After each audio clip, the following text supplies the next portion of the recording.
नमस्कार दोस्तों। Herald online classes में आपका स्वागत है।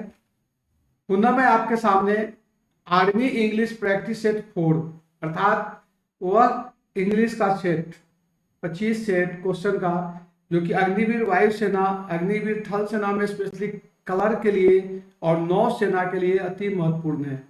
जैसा कि मैंने आपको पहले भी दोस्तों बता चुका हूँ कि मेरा टारगेट है कि अभी आपको समझ सकूं कि आपको क्या प्रॉब्लम आ रहा है। यदि आपकी इसी से अच्छा अगर प्रोग्रेस आ रहा है तो चाहूंगा कि इसी को कंटिन्यू करूं, या कुछ और हो सके। जैसे जैसे डिमांड आ रही है तो कुछ पर्टिकुलर चैप्टर का है, जैसे कि कुछ क्वेश्चन आपको फिल इन द ब्लैंक्स का दे दूं, कुछ क्वेश्चन प्रीपोजिशनल फ्रेज का दे दूं, इस ढंग से आपको देते रहूंगा।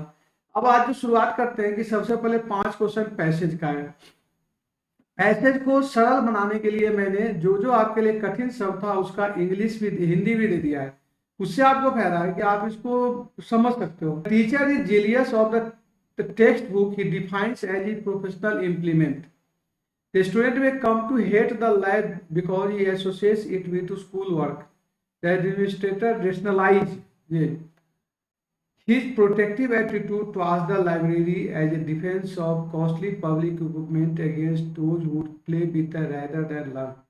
In this atmosphere, the student too often uses the map, lab, encyclopedia, or microscope only at the rare moment when the curriculum tells him to do so. Even the great classics become part of the sophomore year. मतलब sophomore का द्वितीय वर्ष के विद्यार्थी instead of marking a new turn in the person's life.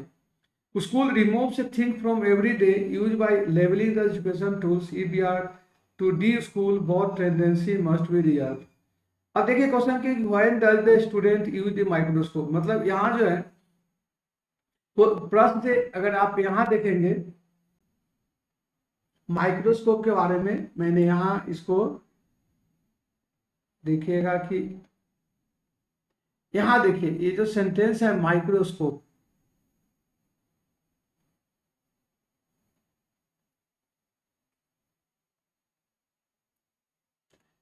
तो when does the student use the microscope कब use करते हैं। देखिए क्लियर लिखा हुआ है कि जब क्यूरिकलम में कहा जाता है। तो इसलिए क्वेश्चन देखिए कि when it needed, when the curriculum requires, मतलब इसका तीसरा उत्तर सही है, बाकी लोग देखना नहीं चाहते।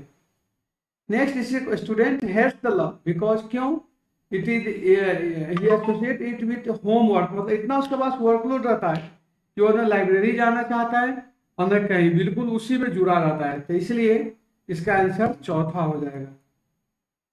द सोमोफोर मतलब पहले बताया कि लेटर या मतलब सेकेंड ईयर, फर्स्ट ईयर के बाद जो सेकेंड ईयर होता है उसको हम सोमोफेयर कहते हैं। पाजी the administration to the library, library to protect books, उसका होता है कि बुक को बहुत सुरक्षित रखे ताकि काम आए। By levelling things as the educational tools, school equipment is not made available easily, क्योंकि ये भी एक प्रॉब्लम आता है एजुकेशन सिस्टम में। अब एक क्वेश्चन कि एक कॉमन एरर का क्वेश्चन है कि select the segment of the sentence that contains error. If there is no error your answer is no error. Hardly had be reached the summit that the blizzard. अब यहाँ देखिए ये जो that जो लगा हुआ है ना, एक चीज ध्यान रखिए हार्डली के साथ हमेशा वेन का प्रयोग होता है, हमेशा। इसलिए एक क्वेश्चन हर बहुतों बार आते हैं, इसलिए आप ध्यान रखिए कि जब भी हार्डली होगा तो आप ध्यान रखिएगा कि कहीं ना कहीं डैट होगा, और डैट होगा और एक गलत होगा। अगर डैट के बदला वेन होगा तो समझ लीजिए कि आपका सेंटेंस सही है। तो क्या याद करने की बात हो गई कि हार्डली के साथ हमेशा वेन का प्रयोग होता है। What is the adjective form of the word given below. Acquire, acquire का मतलब होता है ग्रहण करना।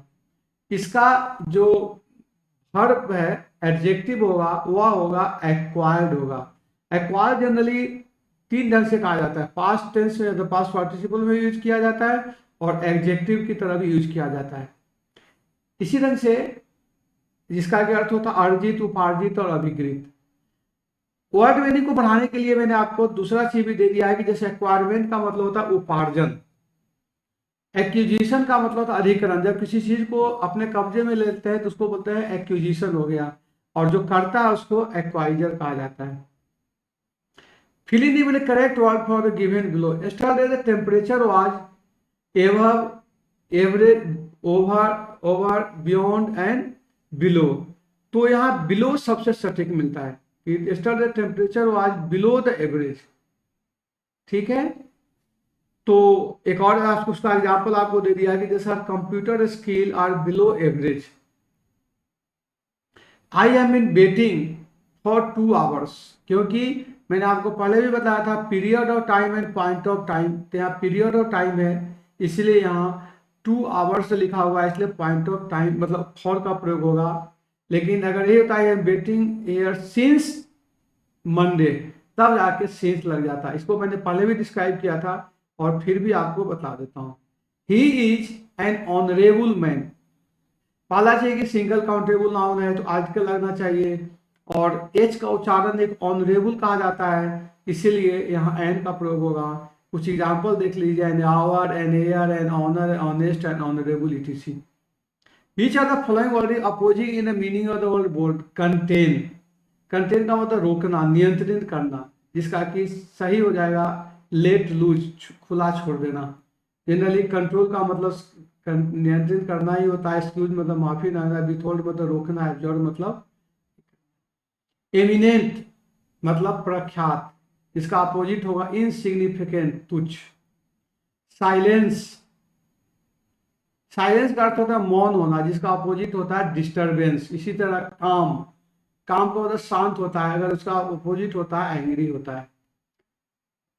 इडियम्स है हेयर इन द बटर. अब सोचो कि कि अगर बटर के अंदर कोई अगर बाल घुस जाए तो निकालना कितना मुश्किल काम है. तो इसीलिए इसको कहा जाता है हेयर इन द बटर, मतलब एक चैलेंजिंग सिचुएशन को हम हेयर इन द बटर कहते हैं. Select the correctly spelling. Kindle, procure, provoke. Destruction का स्पेलिंग गलत है. डिस्ट्रक्शन का सही स्पेलिंग है DESTRUCTION, मतलब होता है तबाही. Pick out the sentence that has a demonstrative pronoun it. जैसे कि प्रोनाउन को भी डिमोस्ट्रेटिव जो कि दिखाता है, जैसे दिस, दैट, दीज, ऐसा डिमोस्ट्रेटिव प्रोनाउन है. तो यहाँ देख लीजिए कि this kind of question is often asked in examination. एक यही है जहां की डिमोस्ट्रेटिव, दिस दिखा रहा है, डिमोस्ट्रेट कर रहा है, इसलिए. Choose the correct opinions options and fill in the appropriate during the conjunction. He is very intelligent.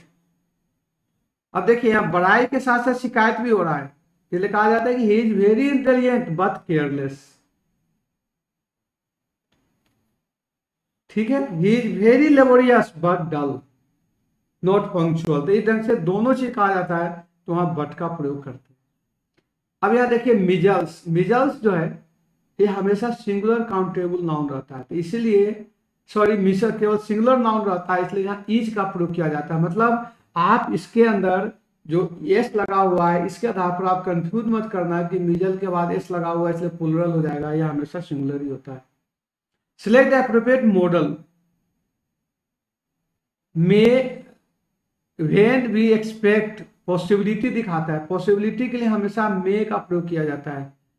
तो गिवन व्हेन मे बी एक्सपेक्टिव एक सेंटेंस है. मतलब यहाँ थोड़ी टाइपिंग में होता है कि आपका सेंटेंस जो है ये सेंटेंस है जो कि पॉसिबिलिटी को दिखा. इसी ढंग से लिखा जाता है इट में रेन, मतलब बारिश आने की संभावना है, गारंटी नहीं है. इट मस्ट रेन टुडे हो जाएगा तो बारिश आएगी, लेकिन बारिश के संदर्भ में हमेशा में ही यूज किया जाता है, क्योंकि मतलब हमेशा संभावना ही रहता है. कभी कभी देख तो बादल लगी रहती है और बारिश नहीं होती है, तो वहां अपने को मस्ट नहीं बोल सकते. हाँ, जब बारिश बिल्कुल लगेगी, अब गिरने लगे तभी आप उसको मस्ट बोल सकते हो. Ram said we will play the match tomorrow. अब देखिए रिपोर्टिंग वर्ब जो है वह प्रेजेंट टेंस, पास्ट टेंस में है, और रिपोर्टेड स्पीच फ्यूचर टेंस में है. जैसा आपको पता है कि फ्यूचर टेंस जो है वह पास्ट में चेंज हो जाएगा. तो क्या हो जाएगा इसका उत्तर? Ram said that they would. इसमें क्या होगा? वी जो होगा राम के अकॉर्डिंगली चेंज होगा, तो इसलिए दे हो जाएगा, विल का वुड हो जाएगा. Play the tomorrow next day में चेंज हो जाएगा. Change the who is bothering you, voice का है. अब जब भी हु से शुरू किया जाता है तो उसमें हमेशा बाई होम लगता है, इसको आप याद कर लीजिए। तो by whom are you being bothered? A person who is worship only God, जो एक भगवान को ही पूजा करते हैं उसको मोनार्थिस्ट कहा जाता है। और नोविस का मतलब नौसिखुआ, जिसको मोनार्थिस्ट को एक ईश्वरवादी भी कहा जाता है। कैरिकेचर का मतलब व्यंग चित्र होता है। और आइडियोक्रेसी का मतलब मानसिक घटना की विशेषता। Who is responsible, generally responsible के साथ फॉर का, क्योंकि यहाँ दो चीजें, रिस्पॉन्सिबल फॉर समथिंग और रिस्पॉन्सिबल टू या टुवर्ड्स समवन, जिसको याद कर लीजिएगा। जैसे responsible for something, who is responsible for the crime, लेकिन the insurance company responsible for this case, यहाँ आपका ये हो। Elephants are the largest animal on the earth, on का प्रयोग होगा। और choose the sentence that Conway the same meaning as the sentence, बहुत ही सेंटेंस सही है कि इसका आप निकालिए कि Mohan is better than any other student in the class, Mohan is as good as other student in the class, नहीं, no student is as good as Mohan in the class. इसका सही आंसर तीसरा हो जाएगा। आशा करता हूं कि जो 25 शेर दिया मैंने, हर कंटेंट्स को पकड़ने की कोशिश किया है, और चूंकि लास्ट फेज है तो इसलिए मैं आपको इसी ढंग से कराते रहूंगा। आज आपको इसके अलावा एक, चूंकि एक इम्पोर्टेंट पॉइंट है फ्रेजल वर्ब, जो जैसे कि आपसे मैं रेगुलर क्लासे लेते आ रहा हूं तो उसमें देखा गया है कि फ्रेजल वर्ब से एक दो क्वेश्चन आते ही हैं। इसलिए मेरा टारगेट है कि कुछ दिन लगातार कुछ इंपॉर्टेंट फ्रेजल वर्ब है वो आपको दे सकूं। अब फ्रेजल वर्ब का अर्थ क्या होता है? किसी वर्ब के साथ अगर प्रीपोजिशन या एडवर्ब अगर जोड़ा जाता है तो उसको फ्रेजल वर्ब करता है, और उसका अर्थ उससे बिल्कुल अलग हो जाता है। जैसे ब्रेक का मतलब होता है तोड़ना, डाउन का मतलब गिरना, लेकिन बैक डाउन, सॉरी, बैक का मतलब होता है पीछे, डाउन का मतलब गिरना, लेकिन बैक डाउन का मतलब होता है दावा छोड़ देना। इसी ढंग से एक और इंटरेस्टिंग है, जैसे इसी में देख लीजिए कि पुट ऑन, पुट का मतलब रखना, ऑन मतलब ऊपर, लेकिन इसका अंग्रेजी हो जाता है पहनना। तो जो इसका जो भाव हो जाता है, अर्थ जो होता है वो और से अलग हो जाता है। इसको हम फ्रेजल वर्ब कहते हैं। और जो कुछ फ्रेजल वर्ब इंपॉर्टेंट है वो मैंने आपको यहाँ दे दिया है, इसको आपको लर्न करना पड़ेगा। मेरे पास और भी फ्रेजल वर्ब दूंगा जो आपके लिए ज़्यादा इंपॉर्टेंट है। अभी तक के अनुभव के आधार पर जो क्वेश्चन लगातार आते जाते हैं उसी से छांट कर मैंने आपके लिए बनवाया। अब जैसे देखिए, थोड़ी सी बतला दूं कि आस्क फॉर समथिंग की मांग करना, की अनुरोध करना, लेकिन आस्क फॉर समबडी मिलने बात करने के लिए संवाद। आस्क आफ्टर किसी के बारे में समाचार पूछना। आस्क इन अंदर बुलाना। कि ब्रिंग अबाउट मतलब उत्पन्न करना।